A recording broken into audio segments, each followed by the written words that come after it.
बोलिए सद्गुरुदेव भगवान की, गुरु माता की, भगवान भोलेनाथ की, माता कामाख्या की, सभी संतों की, गौ माता की, बोलिए सच्चे दरबार की, करौली शंकर महादेव धाम की, गंगा मैया की, हर हर महादेव। दरबार में आज इस समापन दिवस पर आप सभी का बहुत बहुत स्वागत।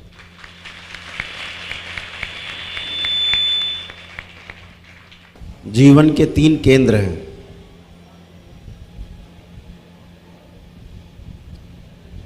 जो पहला केंद्र है वो हमारी नाभि है। जीवन का जो मुख्य केंद्र है वो हमारी नाभि है। हमारा जो नेवल जो सेंटर पॉइंट है हमारे, वो नाभि है। ये जीवन का केंद्र है। जीवन का केंद्र मस्तिष्क बिल्कुल नहीं है। लोग मस्तिष्क को जीवन का केंद्र मानकर जीते हैं, इसीलिए हमेशा परेशान रहते हैं, तनाव में रहते हैं। तो जीवन का केंद्र नाभि। नाभि का अर्थ है हमारी इच्छा शक्ति का केंद्र, हमारा विल पावर सेंटर। दूसरा केंद्र है हृदय। हृदय हमारा भाव का केंद्र है, जहां से आपके अंदर दया उपजती है। कहते नहीं हृदय पसीज गया, तो जहां से दया आपकी प्रकट होती है लोगों के प्रति। आपका दूसरा केंद्र जीवन का है हृदय क्षेत्र, भाव का केंद्र है। जो आपका तीसरा केंद्र है वो आपका मस्तिष्क है। यह मस्तिष्क आपके विचारों का केंद्र है। इन 3 केंद्र के आधार पर हमारा जीवन हम जी पाते हैं। अभी पूरी दुनिया में हमारा जो इच्छा शक्ति का केंद्र है, हमारे भाव का केंद्र है, धीरे धीरे धीरे धीरे मुर्दा होते जा रहे हैं। यंत्र के आधार पर सारा जो लोड है, सारा भार है, वो सारा भार मस्तिष्क पे है। हर चीज के बारे में सोचना विचारना, तो हानि और लाभ ही की दृष्टि से सोचना विचारना, ये आपके मस्तिष्क की उपज है। जहां आप हानि लाभ नहीं देखते, वो आपके हृदय के केंद्र का मामला है। और जहां आपके पास कुछ भी नहीं है, फिर भी लगता है कोई चिंता नहीं, सब कुछ हो जाएगा, देखा जाएगा, ये आपके इच्छा शक्ति का केंद्र है।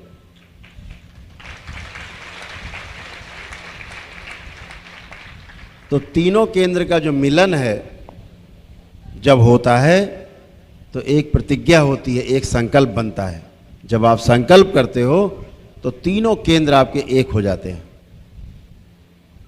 और नाभि में आके सिकुड़ जाते हैं, फिर पूरी सृष्टि में फैल जाते हैं आप। सबसे ज्यादा जो सिकुड़न है, संकीर्णता है, वो मस्तिष्क में है। अगर कोई चीज खुली हुई है तो हृदय है।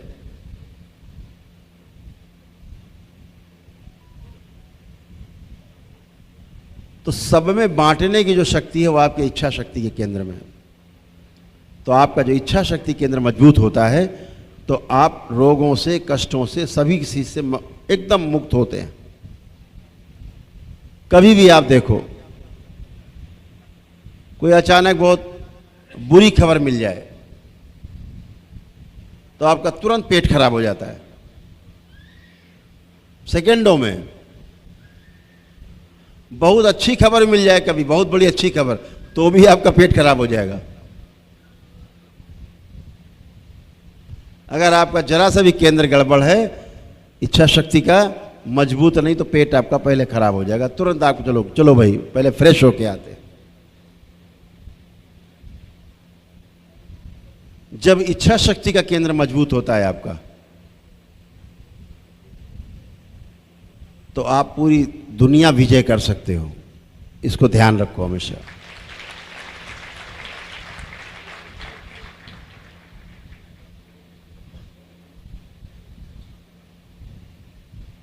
हमेशा ध्यान रखना है, हम सुखी रहना चाहते हैं, ये बहुत अच्छी बात है। दूसरा भी कैसे सुखी रहे, अगर ये सोच पाते हैं तो ये आपका हृदय केंद्र है। हम सुखी रहना चाहते हैं, ये हमारे मस्तिष्क का केंद्र है। दूसरा भी सुखी रहे, ये हमारे हृदय का केंद्र का, वहाँ की आवाज़ है। और हम दूसरों को भी अपने साथ साथ सुखी रख पाते हैं, ये हमारे इच्छा शक्ति के केंद्र का प्रभाव है, ये उसका सदुपयोग है। हम इन तीनों केंद्रों पे जीना चाहते हैं। सभी लोग तीनों केंद्र पे जीना चाहते हैं। समस्या वहाँ है कि हम तीनों केंद्र पे जी नहीं पाते। तो जीने की कला क्या है, कैसे जिया जाए, कैसे जिए कि हम भी सुखी रहें और सामने वाला भी व्यक्ति जिससे हमारा संबंध है वह भी सुखी रहे। जब भी आप किसी को शरीर के रूप में देखेंगे तो शरीर आपको छोटा बड़ा दिखाई देगा, सुंदर या कुरूप दिखाई देगा। पद आपको छोटा या बड़ा दिखाई देगा अपने से। गरीब दिखेगा या आपसे धनवान दिखेगा। बल में आपसे कम या ज्यादा दिखेगा। बुद्धि में आपको कम या ज्यादा दिखेगा। हर जगह आपको असमानता दिखेगी। कोई दूसरे संप्रदाय का दिखेगा, हम दूसरे धर्म के दिखेंगे। जहां आपने इस तरह से आकलन किया किसी सामने वाले व्यक्ति का, उस आकलन के आधार पर आपने उससे व्यवहार किया, हमेशा आप सुखी रह सकते हो सकता है कि आप सुखी रह पाओ, लेकिन सामने वाला कदापि सुखी नहीं रह सकता।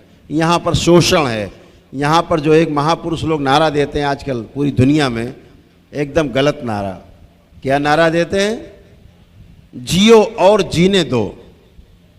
कितना अच्छा लगता है सुन के, लिखा रहता है कई जगह पे, जियो और जीने दो। एकदम गलत नारा है। उल्टा कर दो इसको, जीने दो फिर जियो।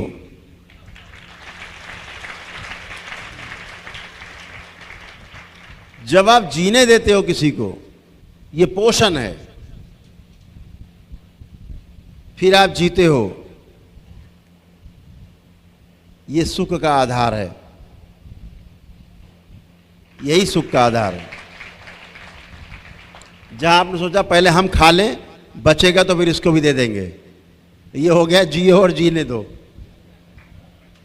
और जहां आपने सोचा हम पहले खिला दें सबको, बचेगा तो खा लेंगे, ये हो गया जीने दो और जियो। तो दरबार का जो कहना है कि जीने दो और जियो, इस तरह से चलना है अपने परिवार के साथ। इसका सबसे पहला प्रयोग कहाँ करना है? अपने परिवार के ऊपर। सबसे पहला इस पूरी धरती पर जिस कुल में आपने जन्म लिया है, उस कुल की भी अपेक्षाएं आपसे जुड़ी रहती हैं। इच्छाएं, आशाएं, अभिलाषाएं जुड़ी रहती हैं। परिवार के सदस्यों की भी इच्छा, अभिलाषाएं, आशाएं जुड़ी रहती हैं। तो हमें इसके बीच में संतुलन बना के रखना है। पहले स्वयं के ऊपर काम करना है, स्वयं को समझना है। समझने में लग जाए 2-4 साल, 10 साल, 20 साल, जो भी, पहले स्वयं को समझना है। अपने आप को अगर आप समझ गए तो दूसरे को समझना बहुत आसान है। इसलिए पहले अपने को समझना है, स्वयं को, फिर परिवार को। जब परिवार हमारा हमसे संतुष्ट हो, फिर समाज को, फिर पूरी सृष्टि में हम फैल सकते हैं। हम सह अस्तित्व के आधार पे, को एग्जिस्टेंस के आधार पर हम पूरी सृष्टि में फैल सकते हैं। तो जब आप अपने छोटे बड़े के आधार पे, शरीर के आधार पर एक दूसरे को देखते हैं, तो वहाँ पर हानि और लाभ आपके समक्ष एक प्रश्न उठता है कि हानि होगा कि लाभ। उसके आधार पे आप संबंध कायम करते हैं। ये संबंध बहुत ज़्यादा दिन नहीं चलते। लेकिन अगर इस शरीर के अंदर बैठे हुए जीवन पे आपकी दृष्टि जाती है कि जैसे मेरा जीवन, वैसे ही इस शरीर के अंदर बैठा हुआ जीवन मेरे ही जैसा है, मेरी ही जैसी सोच रखता है। मैं सुखी रहना चाहता हूं तो यह भी सुखी ही रहना चाहता होगा। इस धरती के बच्चे, बूढ़े, जवान, पूरी मानव जाति से अलग अलग सवाल पूछ लो कि सुखी रहना चाहते हो कि दुखी, तो एक ही उत्तर आने वाला है कि हम सुखी रहना चाहते हैं। ये सब की अभिलाषा है। तो जब आप इस आधार पे उसका आकलन करते हैं सामने वाले का कि जैसे मेरा जीवन मैं है, वैसे इसका जीवन इसमें, जीवन न छोटा होता है न जीवन बड़ा होता है, जीवन न अमीर है न जीवन गरीब है, एक अंश का परमाणु है जीवन, तृप्त परमाणु है जीवन। तृप्त रहने के आधार पर संगठित है जीवन, और यह संगठित है इसीलिए कभी टूटता नहीं, इसीलिए आत्मा कभी मरती नहीं।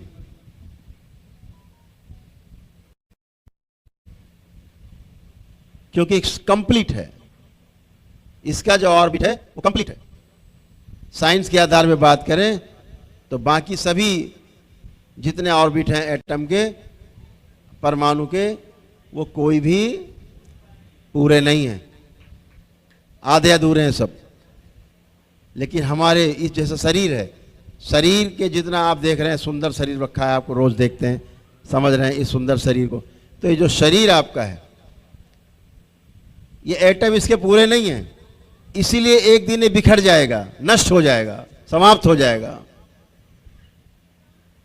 ये शरीर एक दिन समाप्त हो जाएगा, क्योंकि इसके जो परमाणु हैं, इसके जो एटम्स हैं, वो कंप्लीट नहीं है, पूरे नहीं है, उसका ऑर्बिट पूरा नहीं है। लेकिन इसके अंदर रहने वाला जो जीवन है, उसका ऑर्बिट पूरा है, वो एक अंश का परमाणु है, इसलिए कभी बिखरता नहीं, कभी टूटता नहीं, सदा एक सब। इस शरीर से जब जीवन निकल जाता है तो ये शरीर मिट्टी हो जाता है। घर वाले भी कहते हैं भैया जल्दी करो, जल्दी करो, ले चलो घाट पे, इन्हें जल्दी फूको जल्दी से। कोई मोह नहीं, पता है सड़ने लगेगा अभी। अगर ये सड़ता नहीं है तो केवल जीवन के साथ होने के कारण शरीर सड़ता नहीं है।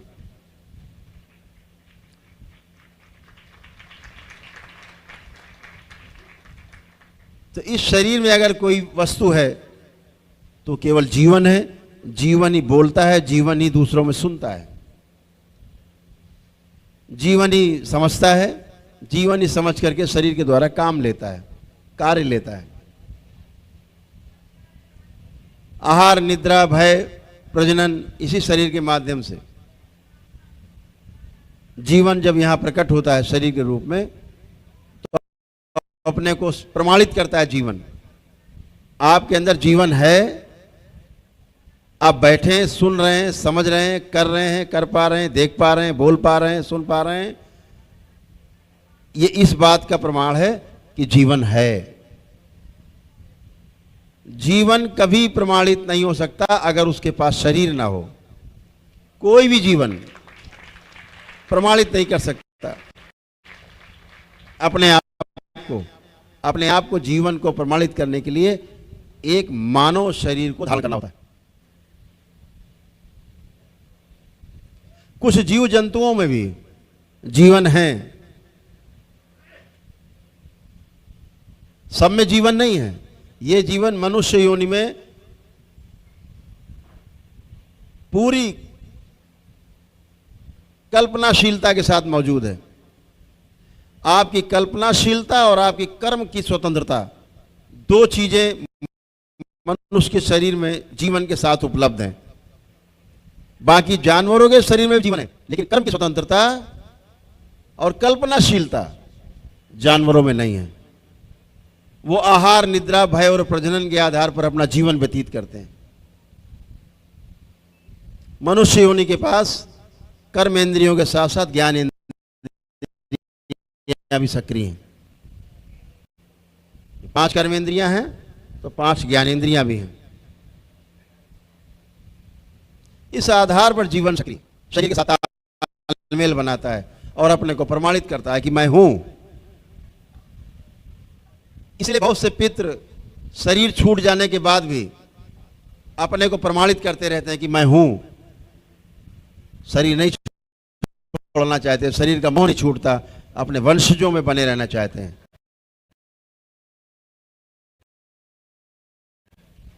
मोह सबसे बड़ा कष्टों का कारण है। 2 रोग दरबार बताता है कि 2 रोग सबसे खतरनाक, एक मोह और दूसरा अहंकार। इन दोनों के वशीभूत होकर के शरीर छूट जाने के बाद भी जीवन अपने कुल का साथ नहीं छोड़ता, कुल में बना रहता है, जिन्हें हम पितृ कहते हैं, पूर्वज कहते हैं। और जब ये स्मृतियां रहती हैं, जैसे उनके जीवन काल में वो जिए, जिनका योग के साथ, जिस प्रफुल्लता के साथ या मत्वा के साथ बना रहता है।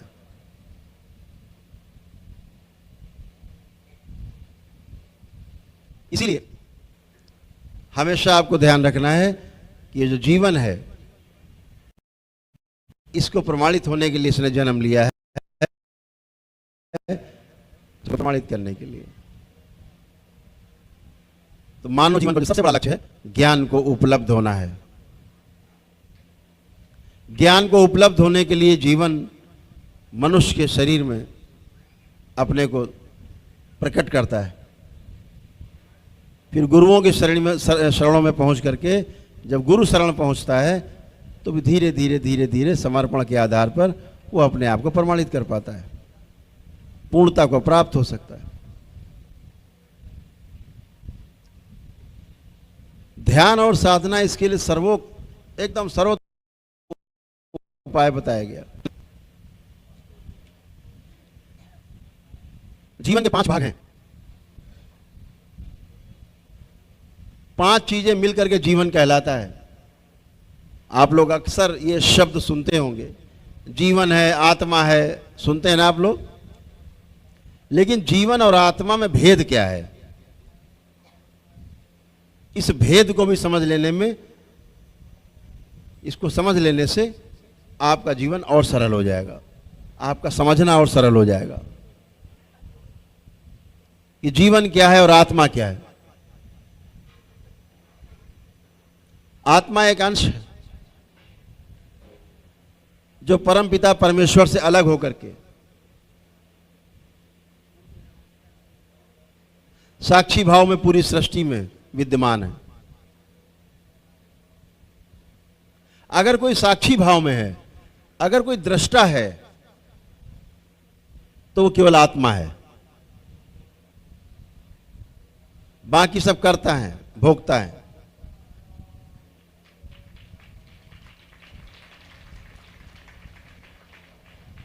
जब 5 चीजें एक साथ हो जाती हैं, यानी आत्मा के साथ साथ 4 चीजें और मिल जाती हैं, तो उसे जीवन कहते हैं।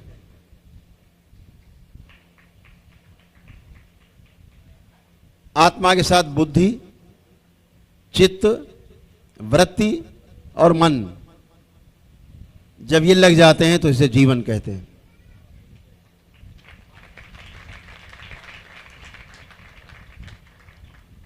जब ये जीवन पूरा होता है, कंप्लीट, तो एक अंश का परमाणु बनता है।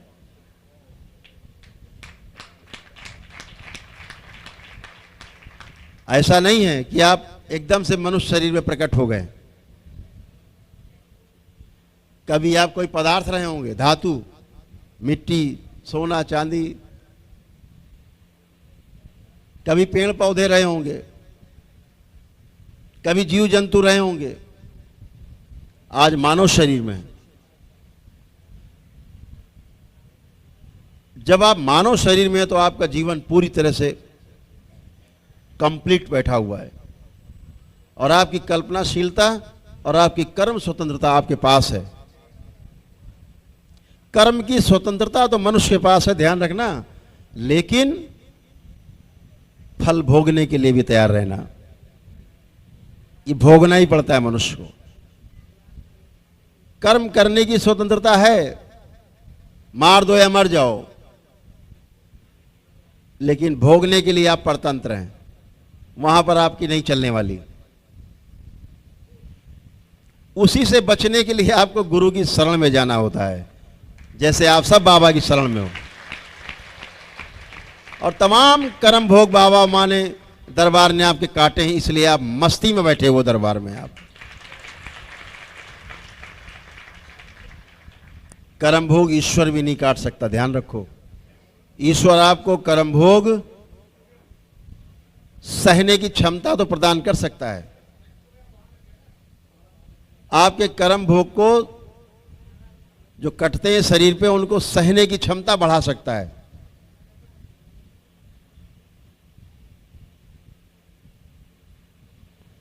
छीण कर सकता है, थोड़ा कष्ट को कम कर सकता है,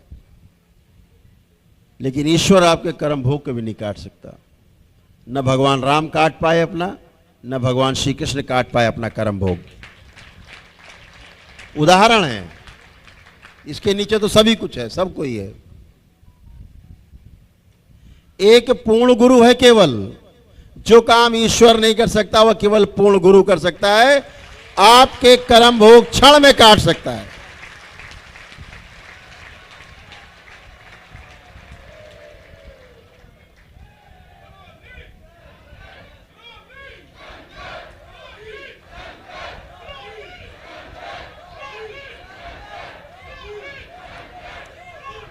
इसीलिए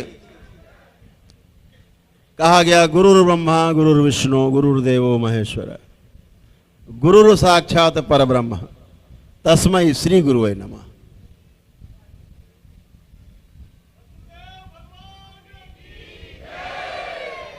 आपके कर्म भोग काटने का काम सिर्फ आपका पूर्ण गुरु कर सकता है, क्षण में मिटा सकता है आपके कर्म भोग।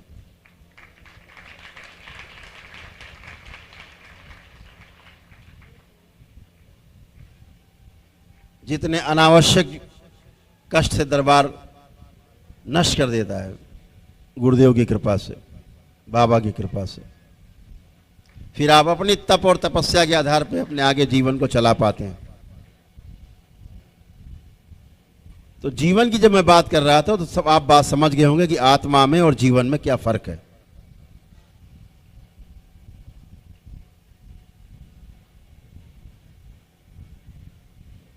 जीव जंतु, उनमें भी जीवन है, आप देखते हुए चल फिर रहे हैं, आप ही की तरह खा पी रहे हैं, संतान उत्पत्ति हो रही है। गुस्सा भी देखते हो उनको, आप प्रेम में भी देखते हो कि प्रेम में भी है। एक कुत्ता आप पालते हो, आपसे प्रेम में होता है, बाहरी व्यक्ति आता है उसको दौड़ा लेता है भौ भौ करके, जानता है, भय के आधार पर दौड़ाता है। ये कहां से आ गया घर में घुस आया भाई, और कोई समझदारी नहीं है, केवल भय के आधार पर। उसको पता है भोजन हमको इसी घर से मिलता है। आहार, निद्रा, भय और प्रजनन, ये चार चीजों में जीव जंतु जीते हैं, लेकिन उनमें भी जीवन है। लेकिन तमाम जीव जंतु ऐसे भी हैं जिनमें जीवन होता ही नहीं है, होता ही नहीं है जीवन। चल फिर तो रहे लेकिन जीवन नहीं है उनमें। कभी आप लोगों ने पढ़ा हो तो विश्व में तमाम ऐसी वनस्पतियां भी हैं जो चलती हैं, सक्रिय होती हैं। जीव जंतु जानवरों को पकड़ के खा लेते हैं, पेड़ पौधे खुद खा लेते हैं।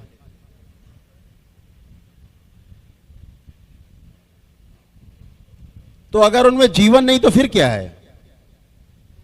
जीवन नहीं तो फिर क्या है उनके अंदर? कैसे चल रहे हैं? आप कैसे पहचानेंगे किस जीव जंतु में जीवन है और किस जीव जंतु में जीवन नहीं है? कैसे पहचानेंगे आप? किसी के पास पहचान करने का तरीका है? बड़ा सरल है, बहुत सरल है। आपके सामने जीव जंतु घूम रहे हैं, टहल रहे हैं, आप देख रहे हैं, इनमें जीवन है कि नहीं, कैसे पहचानेंगे? बहुत सरल है, एकदम सरल। जैसे आप गाय को बुलाते हैं, आप बुलाते हैं ना, आओ आ जाओ आ जाओ खा लो, आप रोटी गुड़ खिला देते हैं, आती नहीं आती गाय चल के, आप बुलाते हैं तो आती कि नहीं आती? आती। कुत्ता खड़ा हो, आप उसे दिखाओ कुछ खाने के लिए, पुचकारते हो, बुलाते हो, आ जाता है। आता है, आप खिला देते हो। वो तमाम जीव जंतु जो सर्कस में देखे होंगे आपने, ट्रेनिंग देते हैं, जैसा कहता है उसका ट्रेनर वैसा ही करता है। तो इन सब में क्या हुआ? जीवन है। यानी आपके अंदर बैठे हुए जीवन के संकेतों को उसके अंदर बैठा हुआ जीवन समझ रहा है, तो वो आपकी तरह आपके कहने के अनुसार वो चल रहा है। आप कहते हो चलो यहां से, चलो चलो बाहर चलो, तो चला भी जाता है। लेकिन आपके कमरे में बिच्छू घुस जाए, आप उससे कहो भैया बाहर चलो, मच्छर घुस जाए कि भैया बाहर चलो, मक्खी आ जाए भैया बाहर चलो, जाएगी? नहीं जाएगी। आप मक्खी को बुलाओ, आओ आओ, नहीं आएगी, नहीं आते। आप मेढक को बुलाओ, आओ भैया आओ जरा कुछ खा लो, वो पता नहीं उछल के किधर जाएगा, सुनता ही नहीं। छिपकली जा रही, आपके बुलाने पर नहीं आएगी, डर के मारे भाग तो जाएगी, क्योंकि भय उसके पास है। आहार निद्रा भय और प्रजनन भय है उसके पास, ये भाग तो जाएंगे आपसे डर के मारे। मेढक डर के मारे भाग जाएगा और बिच्छू भी डर के भाग जाएगा आपसे, लेकिन आपके बुलाने से। तो जो आपके संकेतों को नहीं समझ पा रहा है उसमें जीवन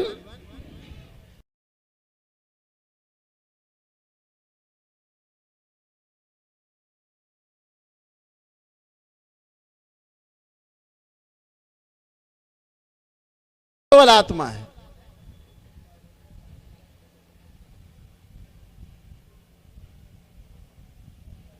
लेकिन जो जीवन हमारे संकेतों को समझता है, जिसमें पशु पक्षियों में आप समझ लो, इसमें भी मेरे जैसा ही जीवन विद्यमान है। इसीलिए जीव हत्या पाप कहा गया है, क्योंकि हमारा जैसा ही जीवन उनमें भी विद्यमान है।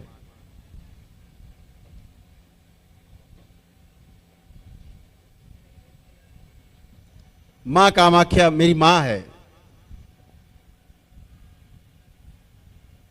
हम सबकी मां है, हमारी मां सबकी मां।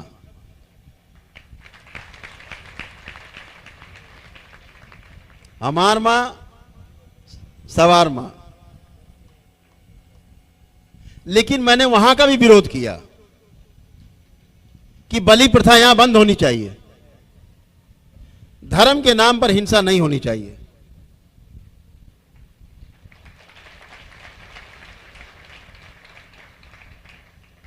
कुरीतियों का हमने सदैव विरोध किया है मंच से, दरबार ने हमेशा विरोध किया।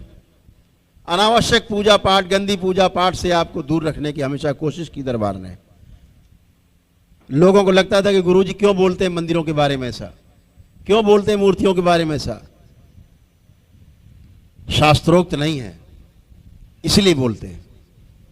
हमारे महापुरुषों ने इसकी आज्ञा नहीं दी है, अनुभव के आधार पे। इसलिए दरबार भी आपको आज्ञा नहीं देता गलत काम, गलत पूजा पाठ के लिए। ऐसे मंदिरों को बिल्कुल हटा देना चाहिए जो अप्रतिष्ठित मूर्तियां पूजा पाठ कराते हैं। हमने इसीलिए उसी आधार पे तमाम मजारों के लिए हमने बात की, हटा देना चाहिए, नहीं करना चाहिए पूजा पाठ। हमने धर्म के आधार पे कभी अलग अलग नहीं किया है।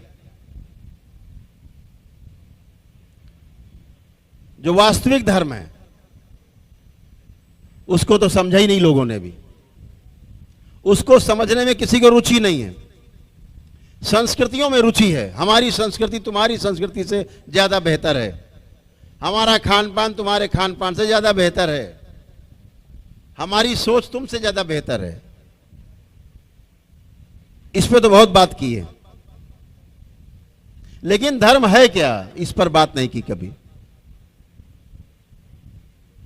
इसी को धर्म मान लिया। 5 वक्त नमाज पढ़ने को धर्म मान लिया, सुबह शाम घंटी हिला करके पूजा करने को धर्म मान लिया, चर्च में जाकर के प्रेयर करने से इसी को धर्म मान लिया। भ्रमित हो गए, भ्रमित रहेंगे। ये शरीर के आधार पे सारे काम हो रहे हैं, शरीर को देख करके, छोटा बड़ा, तेरा मजहब छोटा, मेरा धर्म बड़ा। हमेशा छोटा बड़ा रहेगा, हमेशा वहां एक दूसरे को सुख नहीं पहुंचा सकते, ना सुख मिलेगा। जब आप जीवन के आधार पे देखेंगे, सनातन के आधार पे आप देखेंगे, सनातन है क्या? यही हमारा धर्म है। सनातन ही धर्म है इस संसार में, दूसरा कोई धर्म नहीं। बाकी सब संस्कृतियां हैं। हमने अपनी देश काल परिस्थितियों के आधार पर अपनी अपनी संस्कृतियां हमने निर्मित की। हमारे महापुरुषों ने हमारे स्वास्थ्य के लिए तमाम चीजें हमें समझाई, बताई, लिपिबद्ध कर गए, लिख गए, ये करना है, ये नहीं करना है।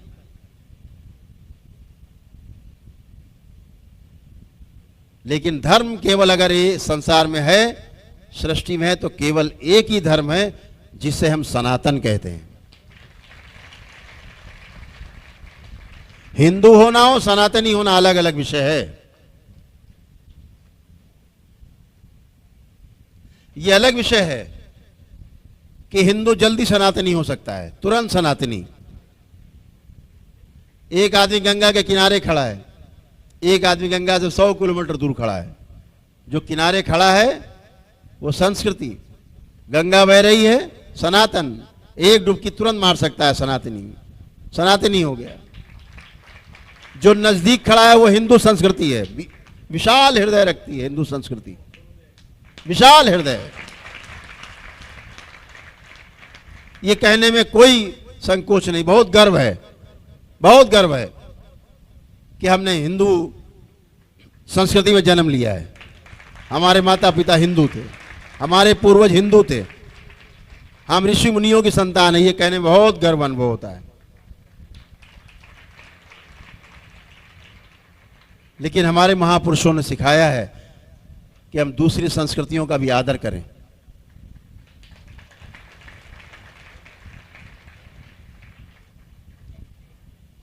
है क्या सनातन? सनातन क्या है? हवा चल रही है, सनातन है।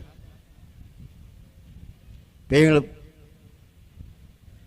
पौधे, वनस्पति जगत, पूरा पदार्थ जगत, पहाड़, समुद्र, धरती, आकाश, अग्नि, जल सदा से था, है और हमेशा रहेगा। यही सनातन है। सनातन कभी बट नहीं सकता, सनातन कभी एक का नहीं हो सकता, सनातन सबका है। चाहे मुस्लिम भाई हो, चाहे क्रिश्चियन भाई हो, चाहे वो बौद्ध हो, चाहे वो सिख हो, कोई भी मतावलंबी हो, सब पहले सनातनी है। इस बात को ध्यान रखना, माने या ना माने। ये जो 5 तत्व हैं यही सनातन है। हम कहते हैं अपने मुस्लिम भाइयों से, सनातन से अलग होके दिखाओ। हवा छोड़ दो, मत लो, पानी छोड़ दो, मत प्रयोग करो, अग्नि का प्रयोग मत करो, सूरज को मत देखो, सूरज का लाभ मत लो, चंद्रमा का लाभ मत लो। नहीं कर सकते। सनातनी है लेकिन मानते नहीं है।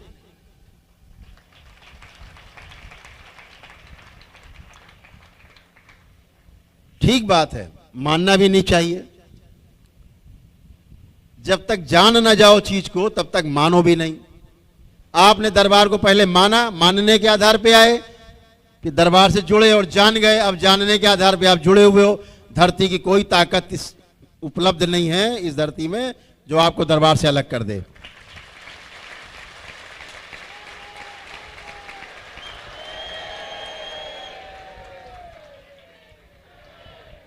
क्योंकि आपने अनुभव किया है, आपके पास अनुभव है दरबार का, स्वयं का अनुभव है, कोई आपको बरगला नहीं सकता। आपने दरबार की शक्ति को अपने में अनुभव किया है, अपनी शक्ति को आपने अनुभव किया है, इसलिए आपको कोई भटका नहीं सकता।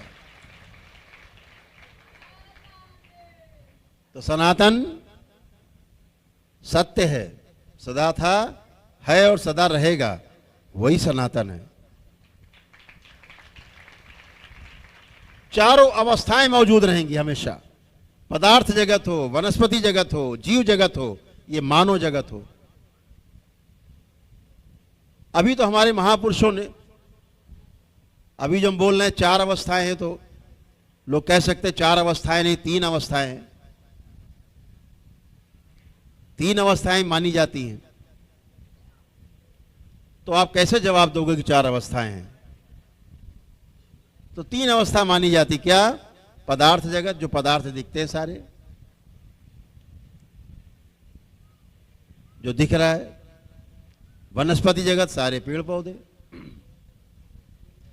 जीव जगत, सारे पशु पक्षी और मानव, ऐसे कह सकते हैं। लेकिन ध्यान रखो, हम जीव नहीं हैं, हम जीवन हैं।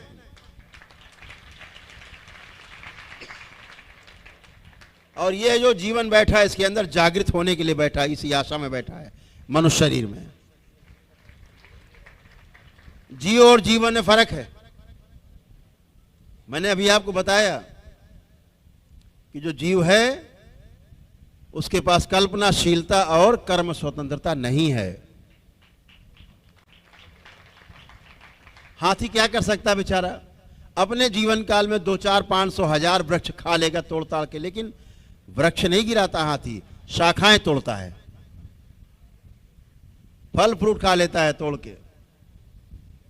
कितने तोड़ लेगा वृक्ष?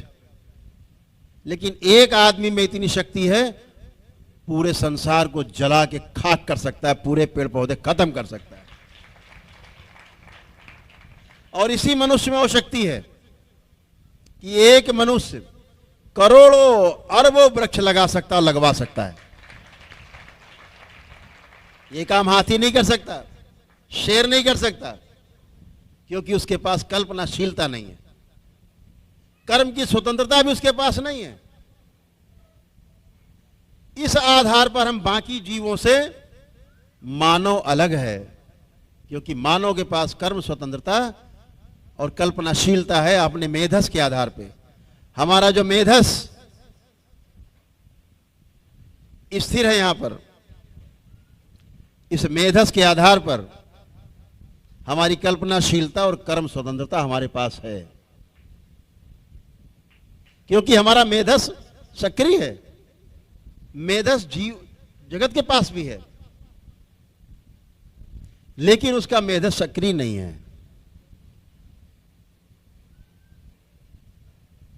वृक्ष जो है सबसे निम्न योनि है। हमारे साथ तमाम सन्यासी बैठे, अगर ये शीर्षासन करें अभी आपके समक्ष, कल्पना करिए, तो इनके बाल चारों ओर नीचे बिखर जाएंगे, बिखर जाएंगे धरती पे। जड़ है ये, जड़। और थोड़ा ऊपर देखोगे तो फिर तना दिखाई देगा, हाथ पैर दिखाई दे, उंगलियां दिखाई देंगी, शाखाएं हैं। वृक्ष इसी का उल्टा है। सबसे निम्न योनि क्या हुई? पेड़ पौधे। और सर्वश्रेष्ठ योनि क्या हुई? मनुष्य योनि। उल्टा है बिल्कुल वृक्ष के।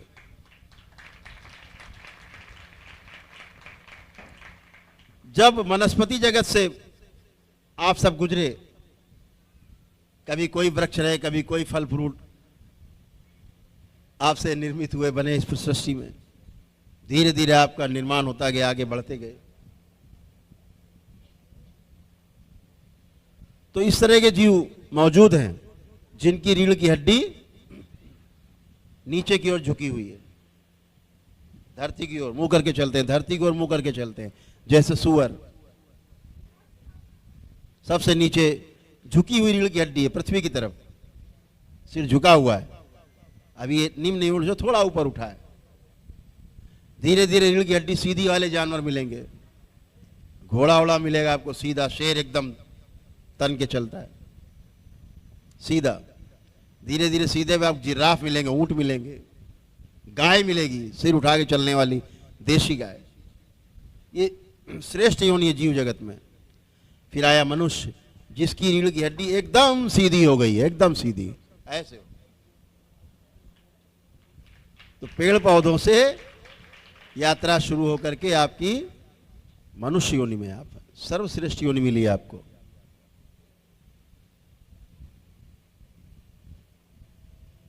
जब भी आप साधना करें, घर में भी करें, एक स्थान बनाएं, तो हमेशा देखें कि पूरब किधर है। पूरब में चिन्ह लगा दें। फिर उत्तर किधर है, उधर एक चिन्ह जाके लगा दें।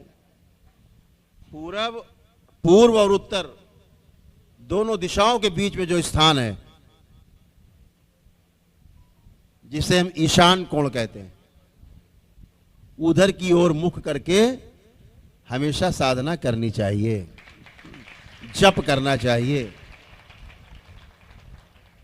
क्यों करना चाहिए? हमेशा कोई बात बताए, उससे सवाल जरूर पूछ लो क्यों। वो कहते भैया उस मंदिर में नहीं जाना, कभी उस मठ में नहीं जाना। उससे पूछो क्यों? अरे वो तो बहुत खराब है। तो बताओ कैसे खराब है, क्लियर करो। क्यों जरूर आगे रखना, कैसे तो बाद में आएगा, क्यों पहले।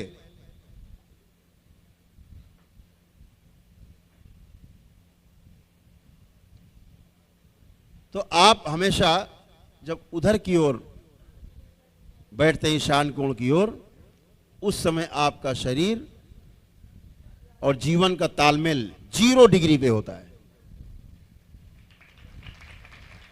कोई भार नहीं होता।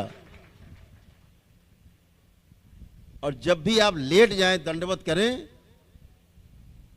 सुबह प्रार्थना पूजा, तो आप उसी तरफ लंबे लंबे लेट जाते हैं, तो रीढ़ की हड्डी आपकी एकदम सीधी उसी की तरफ होती है।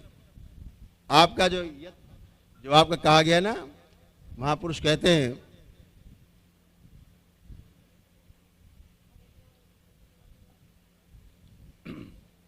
यत पिंडे तद ब्रह्मांडे,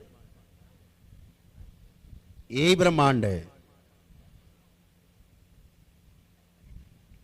दंडवत करते सबसे पहले उधर की ओर ही जाता है, ईशान कोण की ओर। लेट जाए तब भी रीढ़ की हड्डी सीधी। आप बैठे भी होते हैं तब भी आपका ये सारा जो चुंबकीय क्षेत्र है आपका 0 हो जाता है।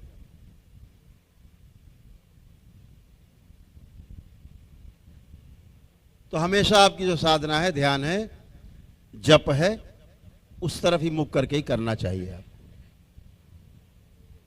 एक समय बना लेने से नियम से और अच्छा होता है। जैसे दरबार में आप देखते हैं ठीक 7 बजता है, सुबह का आरती होती। सबसे पहले क्या होता है दरबार में? सबसे पहले प्रातःकाल रुद्राभिषेक समय से होता है, ब्रह्म मुहूर्त में। 3:45 बजे आपका रुद्राभिषेक शुरू हो जाता है, समय से। एक समय बंधा हुआ है। ये सूक्ष्म जगत आपकी प्रतीक्षा करता है, क्योंकि आपसे जुड़ा हुआ है। आप क्या समझ रहे हैं? आप केवल हजारों लोग यहां उपलब्ध, इतने ही लोग हैं सुन रहे हैं? यहां करोड़ों अरबों लोग हैं जो आपकी बात को सुन रहे हैं, देख रहे हैं।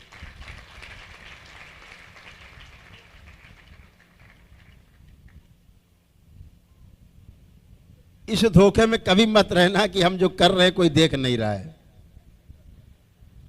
वो सब देख रहा है।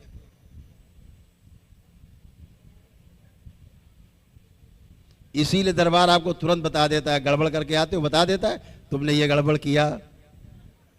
आपके तो वहां गुरुजी गड़बड़ हो गई।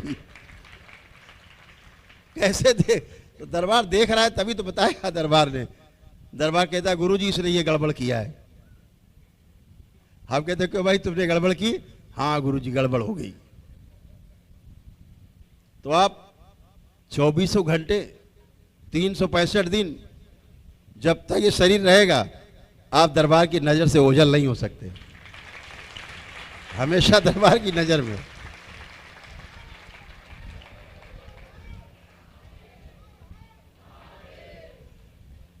भोलेनाथ के, माता कामाख्या के, बाबा और मां के सीसीटीवी ऑन है बिल्कुल। आपके साथ ही साथ रहते हैं, साथ साथ।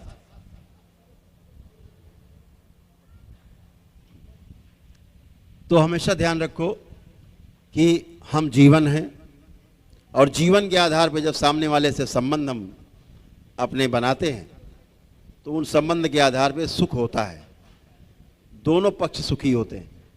जब हम जानते हैं कि मेरे चुटकी काटने से मुझे कष्ट होता है तो इसके चुटकी काटने पर इसको भी कष्ट होता है, जो ये बात समझ लेते हैं तो फिर हम चुटकी नहीं काटते,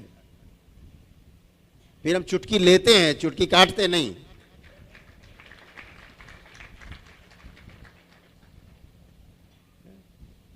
तो इसलिए ध्यान साधना एक वो उपाय है जिस उपाय से आप भी आगे बढ़ सकते हो, आपका परिवार आगे बढ़ सकता है, आने वाली पीढ़ी भी इसे अपना के आगे बढ़ सकती है, ईश्वर की प्राप्ति हो सकती है। और ईश्वर की प्राप्ति हमारा जो है यही लक्ष्य। ईश्वर है क्या, इस पे और बातें करेंगे बाद में। ईश्वर क्या है अगले सेशन में।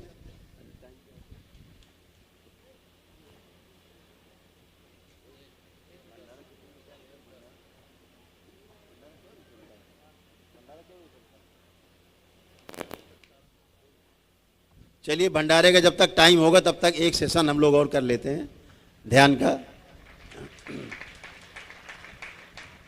फिर भोजन के बाद जिनकी अगर ट्रेन है, कोई उनके पहले से रिजर्वेशन है, तो उनके लिए अनुमति है कि वो आज समापन का दिन है, आज जा सकेंगे।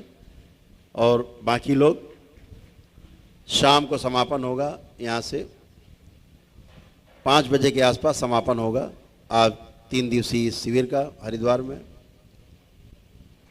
तो जो उपस्थित रहना चाहेंगे रुक करके ध्यान साधना कर सकते हैं। तो सभी लोग तैयार हो जाएं, पुणे से अपने अपने स्थान पर वर्तमान में आ जाएं।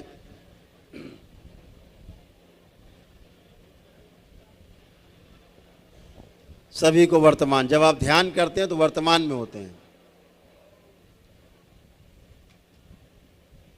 भूतकाल में जाते हैं तो भूतकाल में पीड़ा है, केवल पीड़ा, सोच सोच के उसने ये किया, उसने वो नहीं किया, हम ये कर लेते, ये नहीं कर पाए, नहीं तो तीर मार लेते, क्या बताए, बच गया, निशाना नहीं लगा। तो भूतकाल में केवल पीड़ा है। भूतकाल के बारे में सोच सोच के अंदर पीड़ा उत्पन्न होती है। और भविष्य के बारे में ज़्यादा सोचते रहते हैं तो चिंता उत्पन्न हो जाती है। तो भविष्य में क्या है, चिंता। तो चिंता करने से भी कुछ नहीं हो रहा है और भूतकाल में सोचने से भी कुछ नहीं हो रहा है। हो रहा है कुछ? नहीं हो रहा है। बचा वर्तमान। जब वर्तमान में हम रहते हैं तो वर्तमान में ही सुख है। सुख केवल वर्तमान में है। इसलिए सोचें, भाई सोचना ही है तो अच्छा अच्छा सोचा जाए। आदमी खराब नहीं है, आदमी के अंदर जो स्मृतियां हैं, गंदगी है पीढ़ियों से, उसकी कुल की गंदगी, उसकी स्वयं की गंदगी, दरबार ऐसे नोच के फेंक देता है बाहर, आदमी निकल आता है। पहली बार आदमी आदि बन जाता है। किसी जाति धर्म कहो, उससे कोई लेना देना नहीं। दरबार यही जानता है कि कोई बात नहीं, ये जो हरकत कर रहा है आदमी, मैं देखता हूं ये तो कर ही नहीं रहा है, करने वाला हरकत कोई और है जो इसको बदनाम करना चाहता है, बर्बाद करना चाहता है, रास्ते से भटकाना चाहता है। कुछ नहीं, नोच के फेंक दो, काम खत्म। आदमी तो आदमी है, शुद्ध है। कोई व्यक्ति अपना बुरा नहीं चाहता। यहां कोई बैठा चाहता बुरा अपना? कोई नहीं चाहता।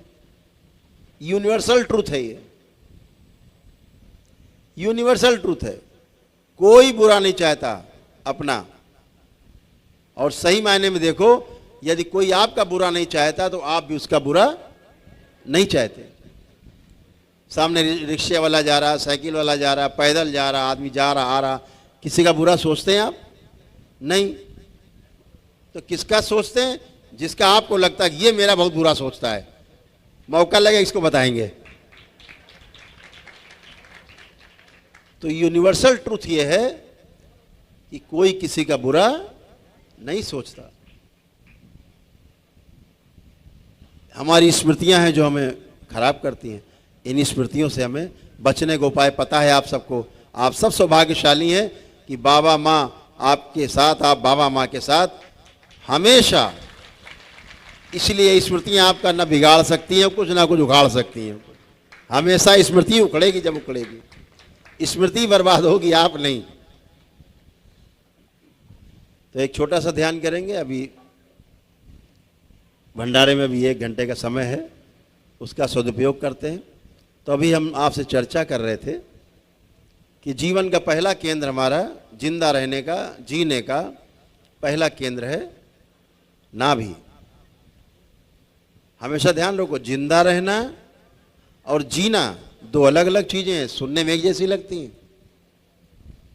जिंदा रहने का मतलब खा पी करके और स्वस्थ बने रहें, ऐसा खाएं पिए हम स्वस्थ रहें।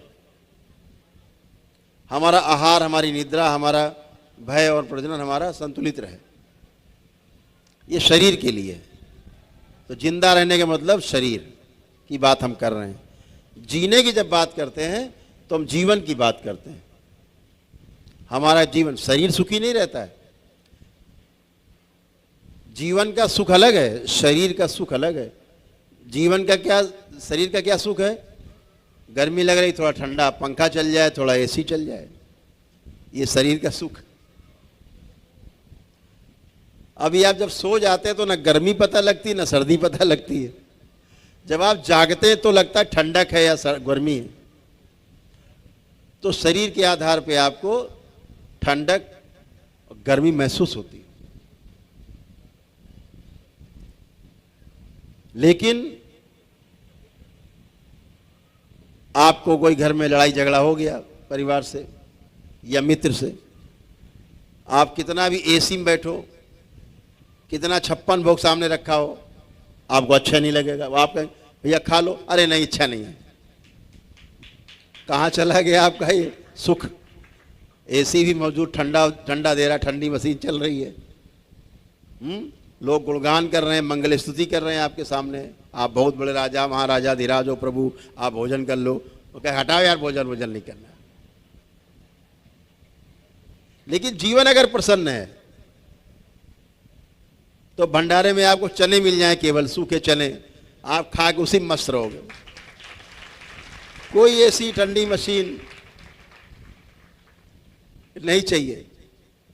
तो जीवन का सुख अलग है और शरीर का सुख अलग है। शरीर का सुख रुक रुक के मिलता है, कभी सुख कभी दुख, कभी गर्मी कभी सर्दी, हाँ, कभी चोट लग गई, सुख दुख आ गया। लेकिन जीवन इस सुख से संतुष्ट नहीं होता। आपके एयर कंडीशन से, आपकी बिल्डिंग से, आपकी कोठी से, आपके बहुत बड़े अनुयायी हों, बहुत बड़ी बड़ी भीड़ आपके साथ हो, नेताजी आप हों, चाहे अधिकारी हों, कोई भी किसी पद पर बैठे हों, जीवन उससे संतुष्ट नहीं होता। क्योंकि पद अभी है, कल चला गया, फिर दुखी हो गए। अभी सुख, अभी धन है, कल खत्म हो गया, फिर दुखी। जीवन इससे कभी सुखी नहीं होता। जीवन को क्या चाहिए? कंटिन्यू हैप्पीनेस, लगातार सुख, जहां कोई दुख हो ही ना। ये जो आपके अंदर आता है ना भाव कि कभी दुख ना आए, ये किसका भाव है पता है? जीवन का। हम कभी नहीं मरेंगे, देखते हैं वो मर गए, अरे यार बहुत अच्छे आदमी थे बेचारे, बताओ मर गए। अपने मरने का तो ख्याल ही नहीं आता। ऐसा लगता है सबको मरते हुए देखेंगे, बहुत अच्छे आदमी थे बेचारे मर गए। अगर कह दो तुम भी तो मरोगे तो नाराज हो जाएंगे वो तुरंत, ऐसा कैसे मर जाएंगे? तो जीवन इसीलिए अमर होने की सोचता। क्यों? जीवन अमर है, अंदर है, इसलिए उसकी सोच है अमरता। उसकी सोच अमरता की सोच है, क्योंकि वो अमर है, वो सही सोचता है, नहीं मरता। सोचने वाला तो मरता ही नहीं है, इसलिए उसके अंदर भाव भी नहीं आता कि मैं मर जाऊंगा। वो तो अमर है ना, कहते हैं आत्मा अमर है, जीवन अमर है। तो आत्मा तो अमर है, लेकिन ध्यान साधना के द्वारा धीरे धीरे जो आत्मा के साथ चार चीजें जुड़ी हैं, बुद्धि, चित्त, वृत्ति और मन, ये चारों चीजें साधना काल में धीरे धीरे धीरे धीरे धीरे धीरे गुरु कृपा से आत्मा के साथ जो चार चीजें जुड़ी हैं, ये चारों जब विलग हो जाती हैं, फिर आत्मा बचती है, फिर इस आत्मा का परमात्मा में विलय होता है। यही पूर्णता है। ज्ञान को उपलब्ध हो जाना, एक बूंद जो समुद्र में समा गई,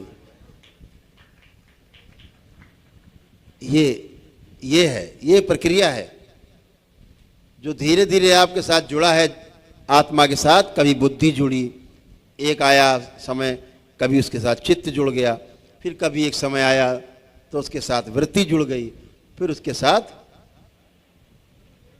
मन जुड़ गया।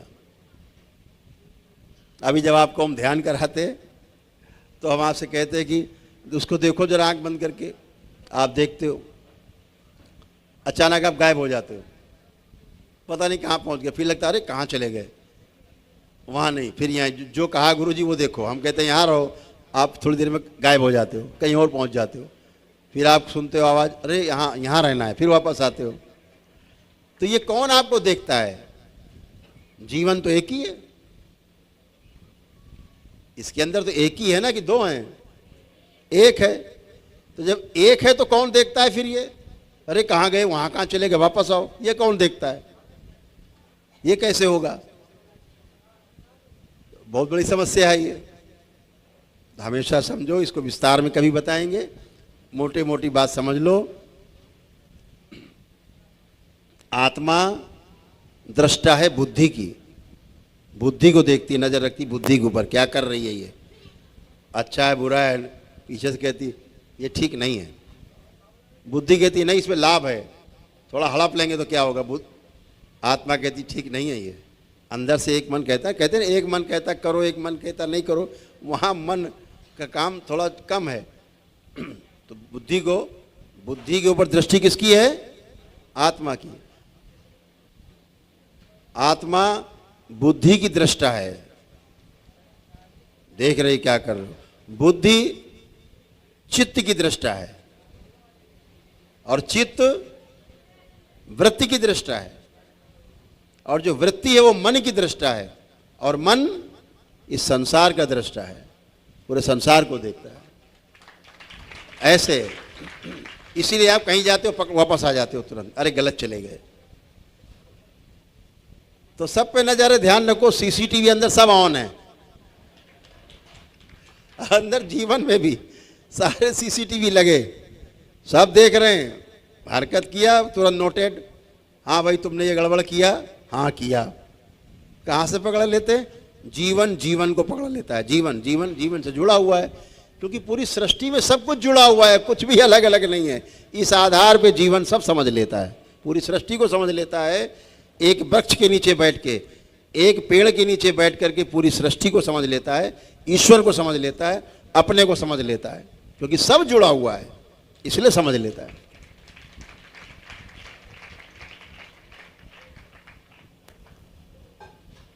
तो हमारे जो जीवन का केंद्र है उस पर बात कर रहे थे, नाभि। तो इसको हम लोग 1 नंबर देते हैं, हमेशा ध्यान रखो। जब भी हम जीवन की बात करें तो आपके अंदर एक भाव आ जाए, 1 नंबर, यानी सर्वश्रेष्ठ, फर्स्ट क्लास, 1 नंबर है। जब हम 2 नंबर कहें तो इसका मतलब हृदय, हृदय 2nd डिवीजन पास है ये। 3rd डिवीजन में हमारा मस्तिष्क, 3 नंबर। तो 1 नंबर क्या है? नाभि, हमारी इच्छा शक्ति का केंद्र, नाभि हमारा 1 नंबर, हृदय हमारा, मस्तिष्क हमारा 3 नंबर। इसको ध्यान रखना सदैव। तो हम जब भी बात करें तो उसी आधार पे आपको निर्णय लेना है कि क्या करना है। एक ध्वनि है,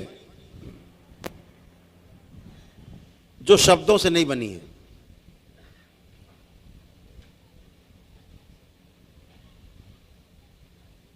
ये जो ध्वनि है वो शब्द नहीं है, शब्द के रूप में हम पहचानते हैं, हम बोलते हैं तो शब्द हो जाता है वो ध्वनि। कौन सी?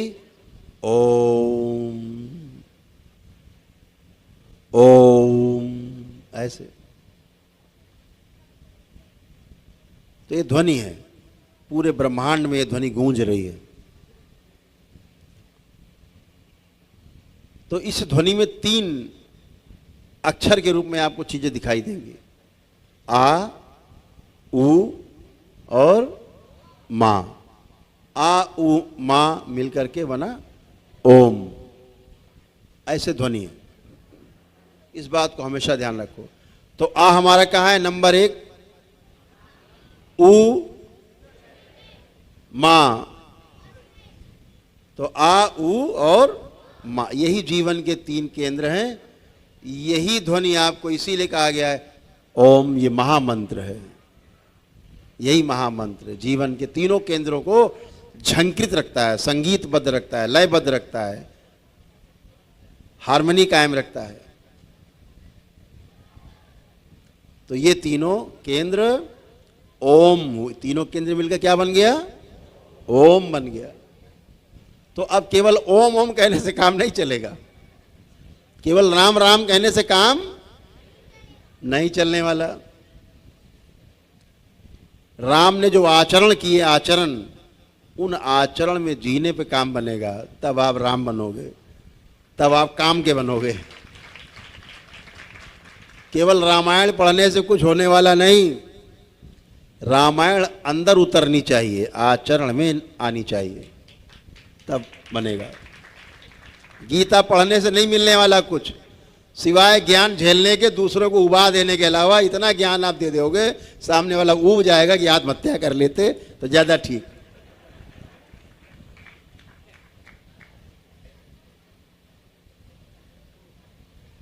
गीता का एक श्लोक भी, रामायण की एक चौपाई भी अगर जीवन में उतर जाए तो समझो जीवन धन्य हो गया है। जीने में आ जाए, आपके केवल जीने में आ जाए। बोलते ना, परहित सरस धर्म नहीं भाई। अब बताओ, यहां तो लूट मची हुई है, परहित की कौन कहे? तो एक चौपाई उतर जाए तो समझो फिर मनुष्य बन जाए आदमी। तो 1 नंबर, 2 नंबर और 3 नंबर ध्यान रखना है। तो अभी हम लोग जो ध्यान करेंगे, आके पहले सुनेंगे आप लोग, करेंगे बाद में, ठीक? दोनों ऐसे हथेलियों को फंसा के और इसको नाभि के पास रख लेना है जब 1 नंबर चले। जब 2 नंबर चलेगा तो यही उठ करके हृदय के पास आ जाएंगे ऐसे। जब 3 नंबर चलेगा तो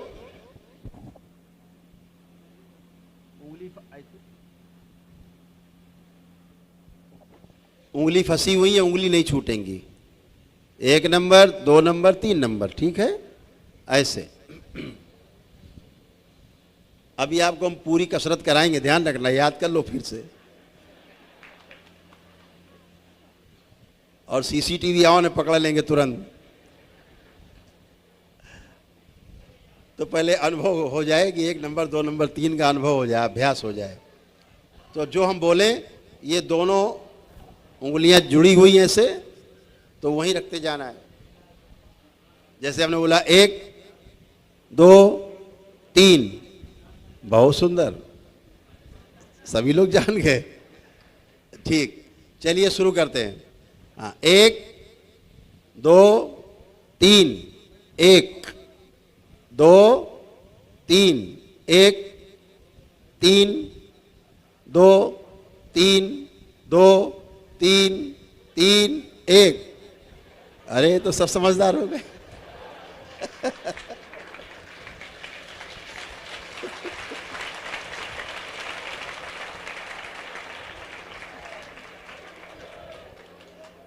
और ये पता है ध्यान साधना क्यों कर पा रहे हो ठीक से? क्योंकि पितर महाराज नहीं है।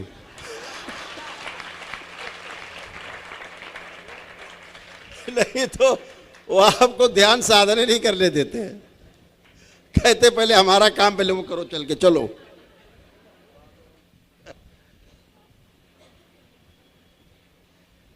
तो इसमें तो पारंगत हो गए अब 1 2 3 में। अब मुद्रा में आ जाएं सभी लोग, जैसे अभी मुद्रा में थे, रीढ़ की हड्डी सीधी, नेत्र बंद, हल्का सा चेहरा ऊपर उठा हुआ, दोनों हथेलियों की उंगलियां आपस से फंसी हुई, और नाभि के ऊपर वैसे चिपका के रख देना है हथेलियां, जैसे सिखाया था 1 नंबर। नेत्र बंद,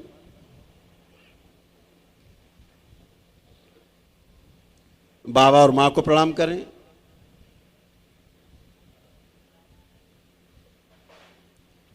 भगवान भोलेनाथ और माता कामाख्या को प्रणाम करें। प्रार्थना करें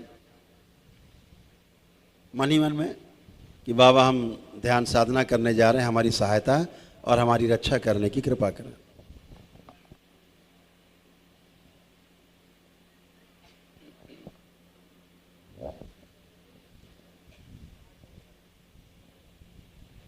छह बार उच्चारण होगा आ का। उसके बाद जब हम कहेंगे नंबर 2, तो आपकी हथेलियां दोनों जुड़ी हुई उठ के आ जाएंगी हृदय क्षेत्र पे, जुड़ी हुई। फिर यहाँ पर ऊ का उच्चारण होगा 6 बार। कैसे होगा अभी बताएंगे।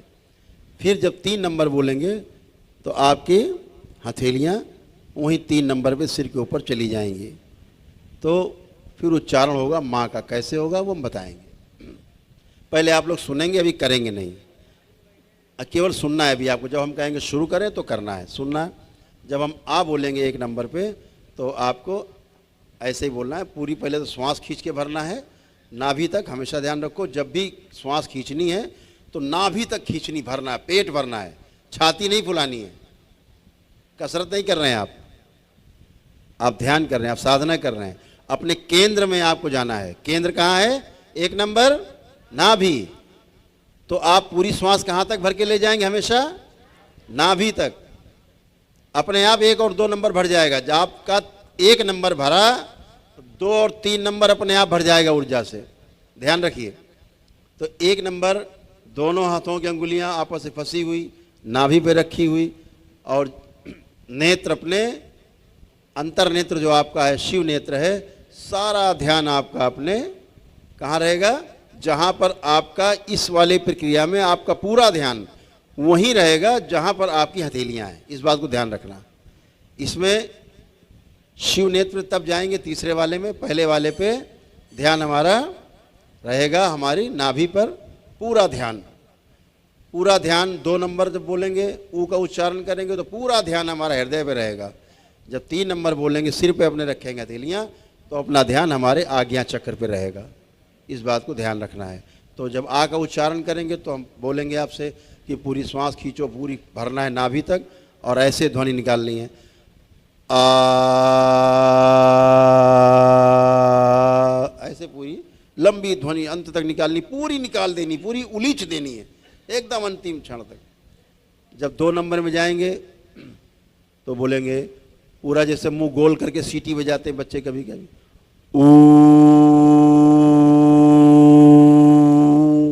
इस तरह से जाएंगे, लंबी ध्वनि जाएगी।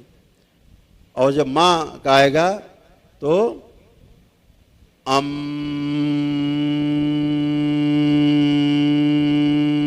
यानी नाक से ध्वनि निकलेगी। तो शुरू करते हैं।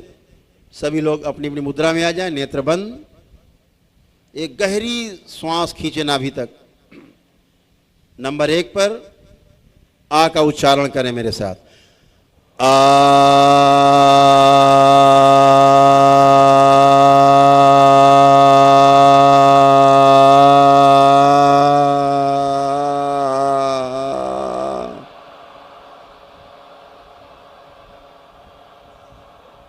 पुनः से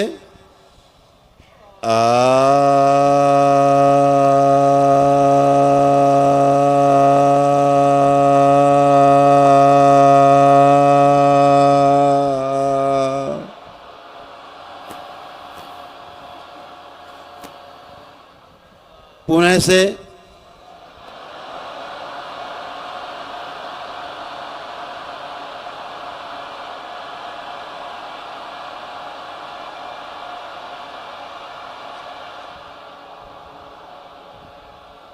पुनः से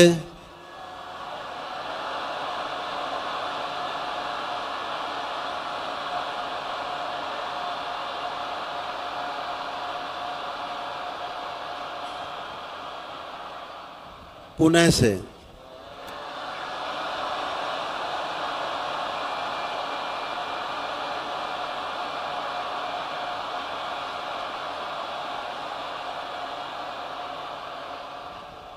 छठी बार अंतिम बार पुनः से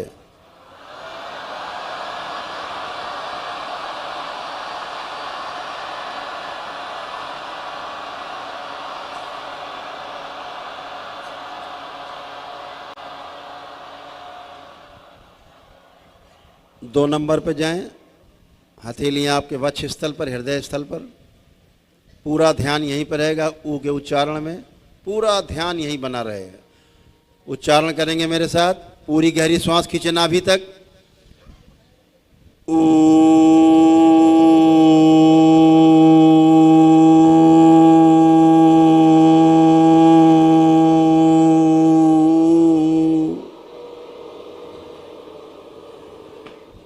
पुनः से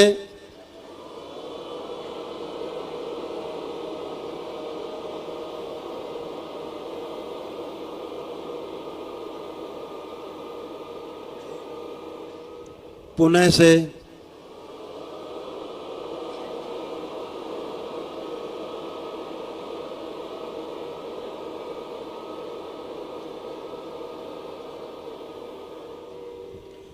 पुनः से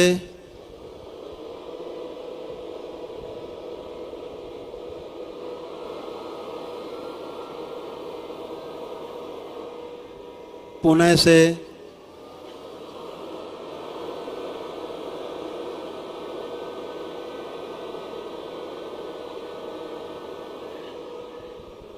छठी बार अंतिम बार पुनः से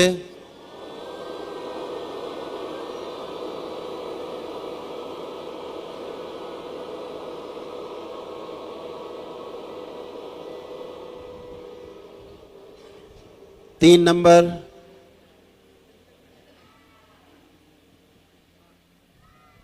पूरी श्वास खींच के नाभि तक भरें।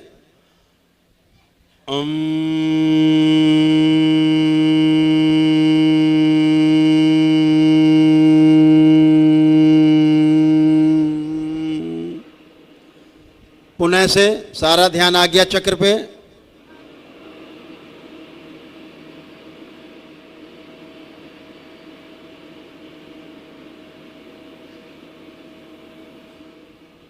पुनः से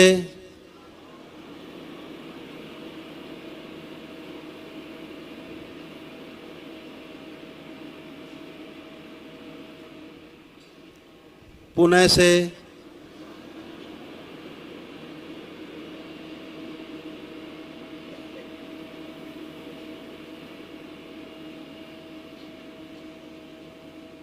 पुनः से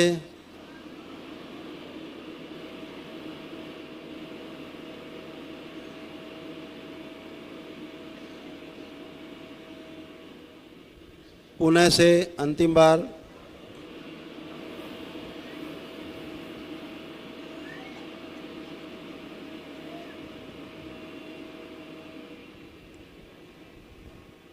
इसी तीन नंबर पे ठहरे रहेंगे और पुनः से 3 बार करना है।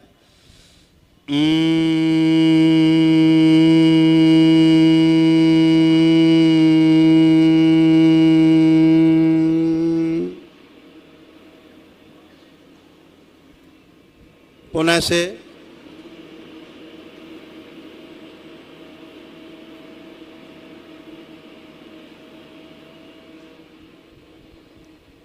पुनः से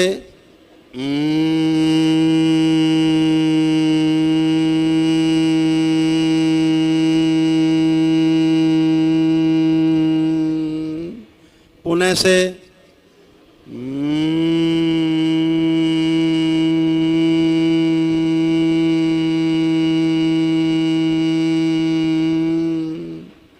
पुनः से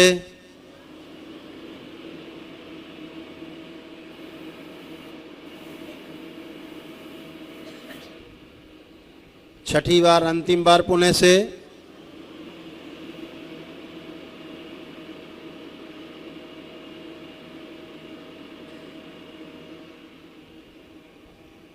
2 नंबर हृदय क्षेत्र में 2 नंबर पे आपकी जुड़ी हुई हाथों की उंगलियां हथेलियां, सारा ध्यान हृदय क्षेत्र पे। ऊ का उच्चारण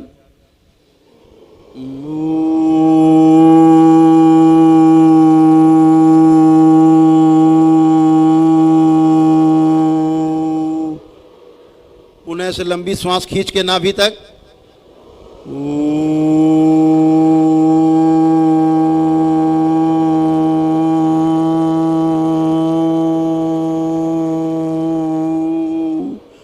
पुनः से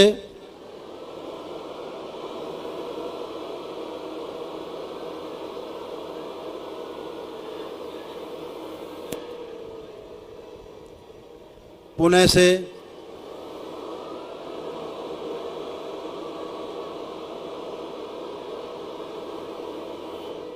सारा ध्यान हृदय में। पुनः से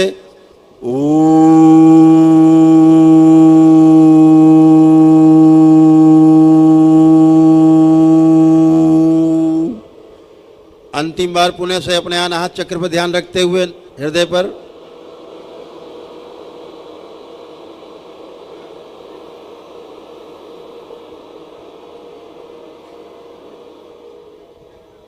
एक नंबर नाभि पर हथेलियां दोनों रखें, नेत्र बंद रखेंगे। एक गहरी श्वास अंदर खींचें।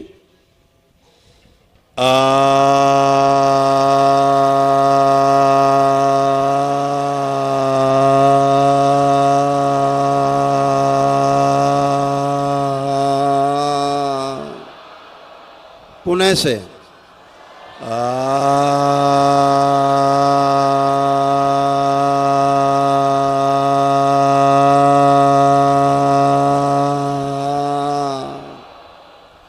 पुनः से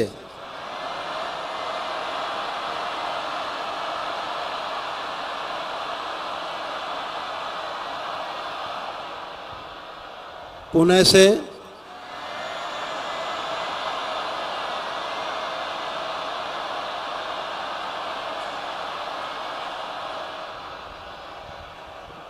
पुनः से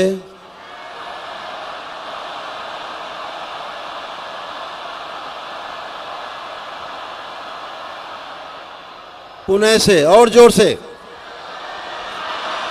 पूरा बाहर निकाल दें, उलीच दे सब बाहर। पुनः से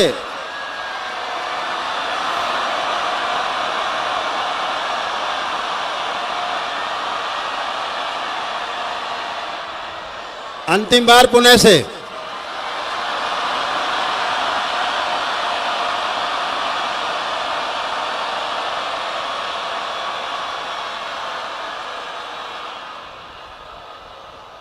स्टॉप स्टॉप। अपना ध्यान अपने आज्ञा चक्र पे ले जाएं। अपने आज्ञा चक्र पे, अपने मस्तक के बीचों बीच, दोनों भवों के बीच में शिव नेत्र पर ले जाएं। पूरा ध्यान रखें।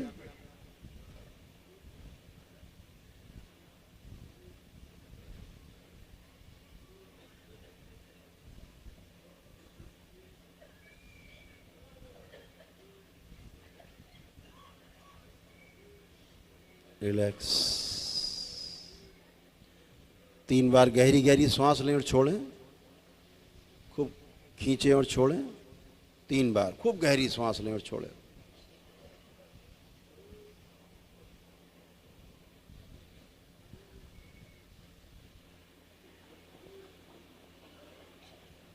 आप सामान्य रूप से सांसें लें आराम से और छोड़ें। अपना अपना ध्यान भगवान भोलेनाथ पर, शिवलिंग पर स्थिर करें। शिवलिंग पर अपना ध्यान स्थिर करें।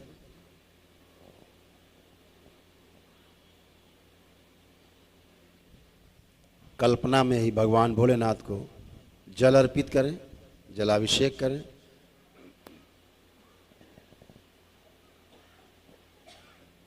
खूब नहलाएं शिवलिंग को। और जल अर्पित करें शिवलिंग पे और नहलाएं। अब पुष्प अर्पित करें शिवलिंग पर, अपनी कल्पनाशीलता से पुष्प अर्पित करें। ये शक्ति केवल मानव के पास है, कल्पनाशीलता की, ये कोई जीव नहीं कर सकता।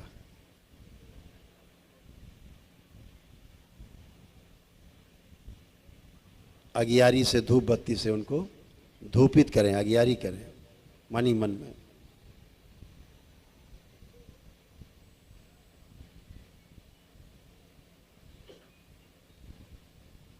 अब मन ही मन में दंडवत करें शिवलिंग के समक्ष लेट के।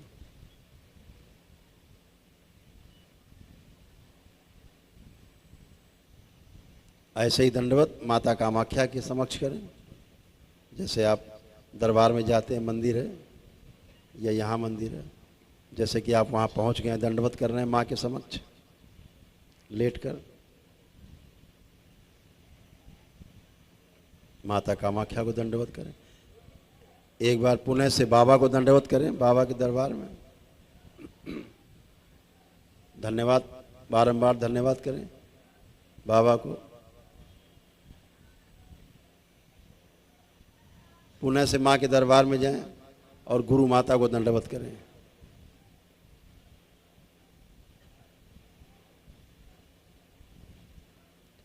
ओम स्थिर किया जाए, संतुलित किया जाए इन सबको। शिव।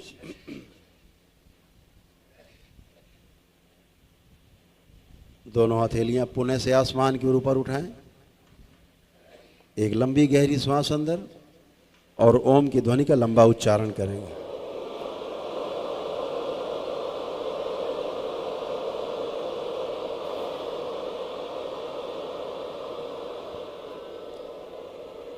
तीन बार करें।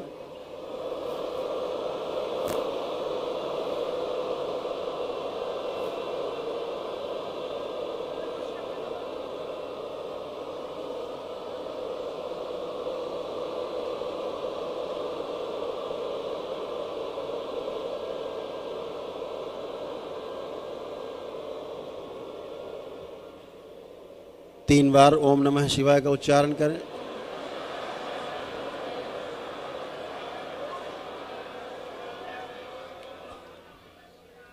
तीन बार तालियां बजाएं। हथेलियां जांघों पे, तीन थपकी आपस में रगड़ें, दोनों हथेली नेत्रों पे। तीन बार करके धीरे धीरे अपने अपने नेत्र हथेली रखे रखे धीरे धीरे खोलेंगे, बहुत धीरे धीरे, वेरी स्लोली, धीरे धीरे। सभी लोग प्रेम से बोलिए सद्गुरुदेव भगवान की। अपने अपने कमर पे तीन बार हाथ फेर लेंगे सभी लोग।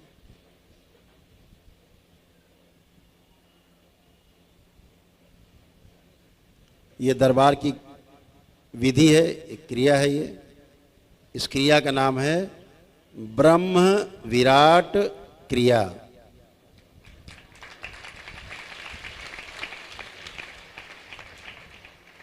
इस क्रिया का नाम है, तो ब्रह्म विराट क्रिया प्रतिदिन करने से बच्चे से लेकर के बुजुर्ग तक, रोगी निरोगी सब कर सकते हैं।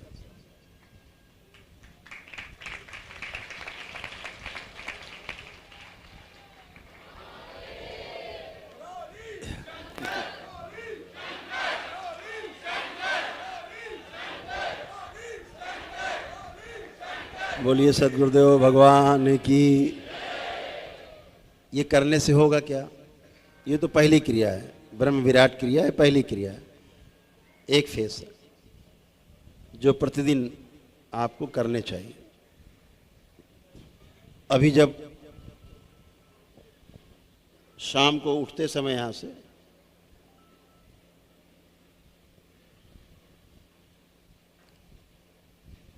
एक दूसरी क्रिया कराएंगे, जो नहीं उपस्थित रह पाए वो YouTube से भी देख सकते हैं बाद में।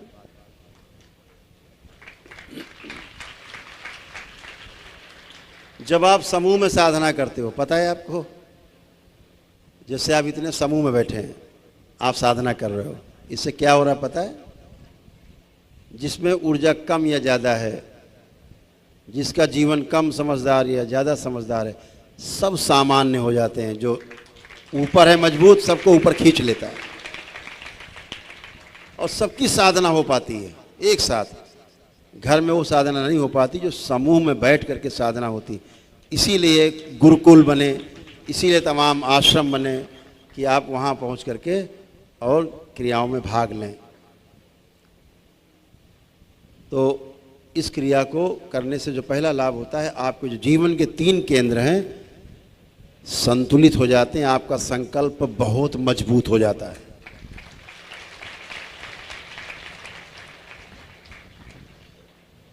ये संकल्प बढ़ते बढ़ते बढ़ते बढ़ते बढ़ते बढ़ते इतना मजबूत हो जाता है कि आपको कहीं जाना है, साधन नहीं है, आपने सोचा यार कोई गाड़ी नहीं, कैसे जाएं, 1 मिनट नहीं लगता, गाड़ी लेके कोई खड़ा हो जाता है।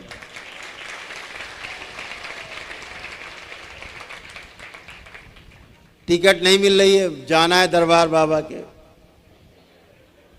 फुल है, लेकिन आपके लिए जगह बन जाती है, आपको टिकट मिल जाती है, आप लेट के आते हो। ऐसे अनुभव बहुत लोगों को होंगे, हैं कि नहीं है? तो ये जो ब्रह्म विराट क्रिया है, ये आपके संकल्प को और मजबूत कर देगी, एकदम मजबूत। आपने सोचा और हुआ, ऐसा। तो ये इसका सबसे बड़ा प्रभाव है। और स्मृतियां नई जो बनती है दिन भर में, इससे नष्ट हो जाती है। हाँ? तो बहुत आप लोगों ने अभी समय दिया, साधना में बहुत समय दिया। सभी लोग भंडारे का प्रसाद ग्रहण करेंगे। भंडारे के प्रसाद ग्रहण करके पुणे से 4 बजे हम लोग इसी कक्ष में उपस्थित होंगे। हरिहर।